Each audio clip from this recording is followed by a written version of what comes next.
Hey, this is at Dr_Darren bringing you some hands from previous Sunday's Sunday Million on PokerStars.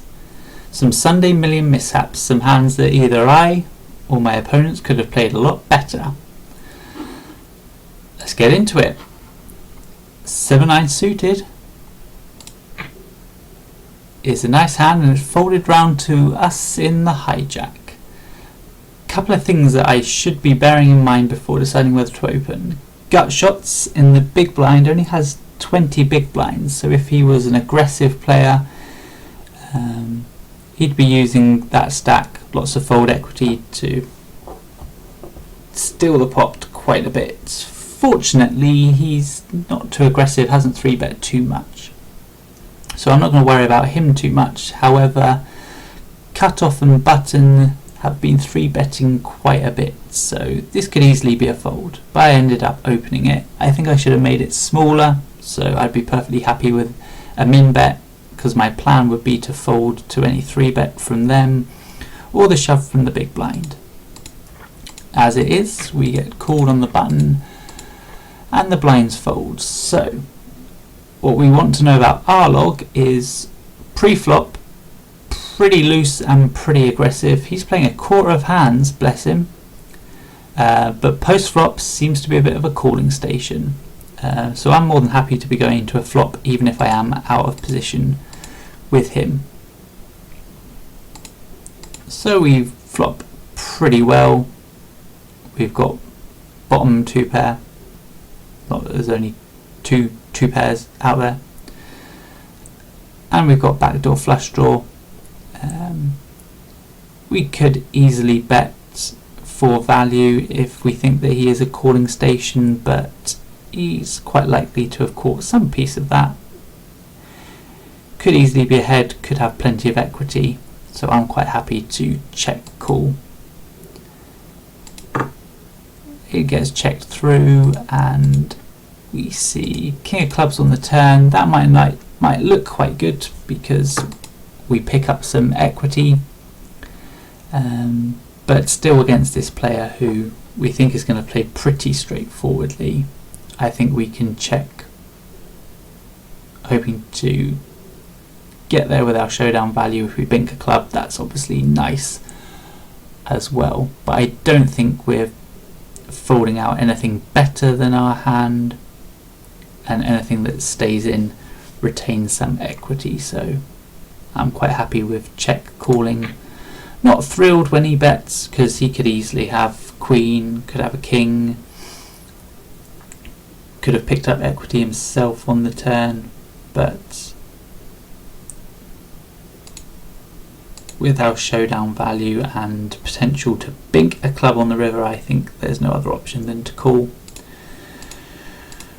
River is about the blankest card that could have appeared, so I'm probably in check fold mode because after all we said this guy was pretty straightforward post flop. I wasn't thrilled having to call the turn, but we had plenty of equity in the hand, so I'm hoping he checks behind. And phew, he does. Don't think the hand replay is going to tell us what he had, but he had the mighty ace-10 of hearts, so he did pick up some equity on the turn. Quite surprising that he bet that one, but he did. On to the next. Snowmen. Vibu opens to 400 and it's folded round to us. This is nice. Vibu started off with 50 big blinds and it's just about the right amount that, given his effective stack, we can still go set mining quite happily. Plus we're in position, which is good when we're going set mining because potentially it gives us another way to win if it's checked to us on the flop and we miss. Bag comes along in the big blind. Bag. Seems to be a loose aggressive player. Could have anything. That's a pretty golden flop for a pair of 8s. Top set. We expect bag to check. which he does, Vibu will continuation bet. I would expect most of the time. Sometimes they're going to have a decent overcard hand, sometimes they're going to just have overcards. I think with the hearts out there, I can raise, and it's not obvious that I have hit this flop as hard as I can. I could easily have a draw myself. If a heart comes on the turn, then that could either kill my action or potentially could give somebody a better hand. Equally, if one of them has an overpair, say Vibu has a pair of 10s, then they're not going to be so happy continuing if an overcard comes on the turn. So I'm more than happy raising here. And hope that Vibu has an overpair that he's going to overplay. But then we get surprised. Bag, bag, bag, bag. Ships. What, 50 big blinds. A nice cold 3-bet on the flop. Don't often see that. And looks very strong. Obviously we are fist pump calling.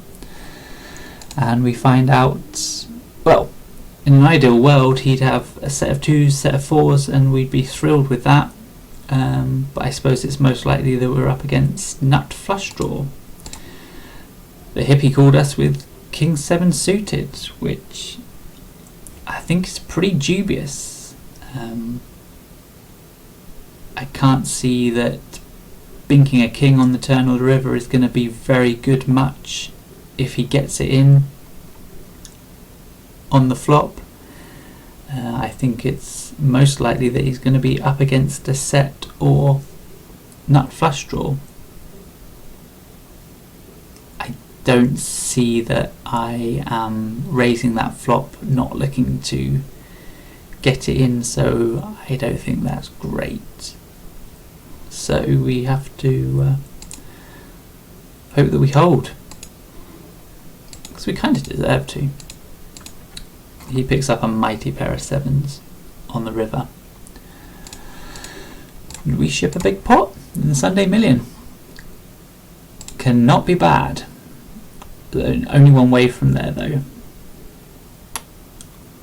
7-8 suited. And it's folded to us on the button. Yaki 777 seems to be quite aggressive, and it's awkward. Only has just less than 15 big blinds, so it's getting pretty close to needing to call off versus him.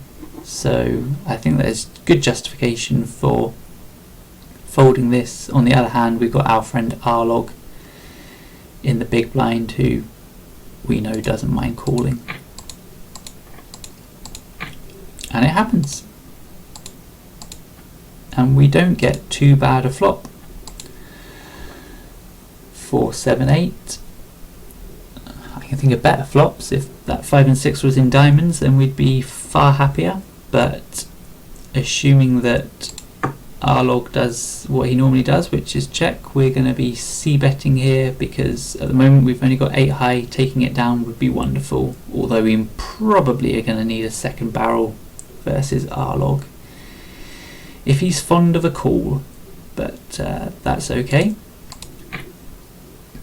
We make our c-bets and then get surprised because Arlog raises.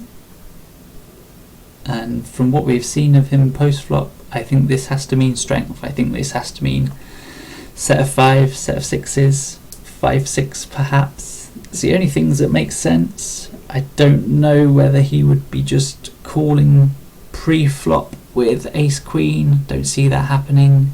Don't think he'd be raising the flop with other queens. So I think he's strong. It's awkward because we're getting 23% pot odds and we're not getting that percentage to hit a 4 or a 9 on the turn. But if we think about implied odds, we assume that Arlog rather likes their hand, and if we do bink the 4 or the 9 on the turn, then I think we're getting his stack, which would be good. So it's a shame to stick in a decent chunk of our stack, but it would be worth it in the long run, I am sure. The turn is King of Hearts. Probably asking too much to expect that we get our free card.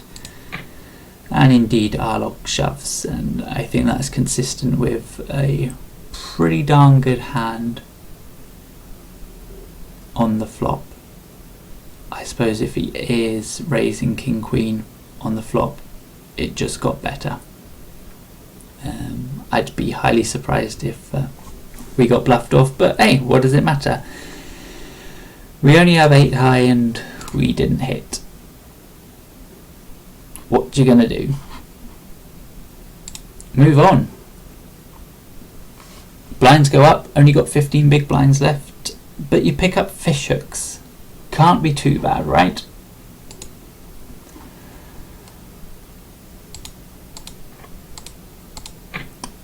Pocock opens. What do we know about Pocock? Opens 15% from early position, so that's pretty wide. So I'm planning to shove my jacks, and I think even if I get a call, I don't think we're going to be dominated all the time, and probably going to get quite a few folds. That's the plan. The plan changes because the thinker 3-bets. If we didn't know too much about these players, I think that jacks has just become a pretty easy fold. Even though we only have 15 big blinds, it's not like we're crippled. The blinds aren't hitting us just yet. Yeah, they're going up soon, but structure in the Sunday Million isn't at all the worst. So if we didn't know much about these players, I think this is an easy fold. As it is, the thinker 3-bets 11%. So if we were to think about jacks versus a 15% opening range, 11% 3-betting range, they're looking pretty darn good. However, I'm going to assume that the thinker is thinking enough to realise that the blinds are pretty short, so hands that they might 3-bet bluff, like 10-9 suited, I don't think they're going to be doing that here, even though they probably know that Pocock opens pretty wide. They're going to have to call off Vanderlei and should be calling off Vibu with, or have to call off Vibu with any 2 cards, so I think it's weighted more towards a value 3-bet. So if we do shove, I think most of the time we're going to get it in with the thinker, but I think I would quite happily, let's bring up Poker Stove, and it's already in there. I think when somebody's fond of a 3-bet, I think we could easily put them on a range of 10s plus, ace queens plus. That could even be a little bit conservative. It assumes that he is thinking and he's not 3-bet bluffing. I don't think we have any fold equity, but I think most of the time we're getting in versus the thinker, and we have 47%, which is actually pretty good, because if we're shipping 9,000 into a pot that would eventually total somewhere around 20,700, if it's just the thinker who's calling, we need 43%, so we're ahead of that. Obviously we need to think further than that, because any of these guys behind could wake up with a hand, and of course Pocock could have a hand themselves, but I crunched the numbers and I was pretty sure that it's still a plus EV play, but it's only worth about 1 big blind in the long run, and 1 big blind is pretty meh. When we consider our tournament life that's at risk, I just don't think it's worth taking. So I was a bit kind of conflicted by the fact that it was a wide open and then a wide 3-bet, and it was a positive spot, and having 30 big blinds would be good. So it's not being results orientated, it's just thinking picking up 1 big blind over the long term is not really worth it. As it was, we did not get it in good, and a wondrous jack did not occur. So that's a shame, but I think it was important to realise that even versus these players, jacks should probably be a fold, because tourney life is worth more than 1 big blind, I believe. So there you go. Hope you learnt from some of my mistakes.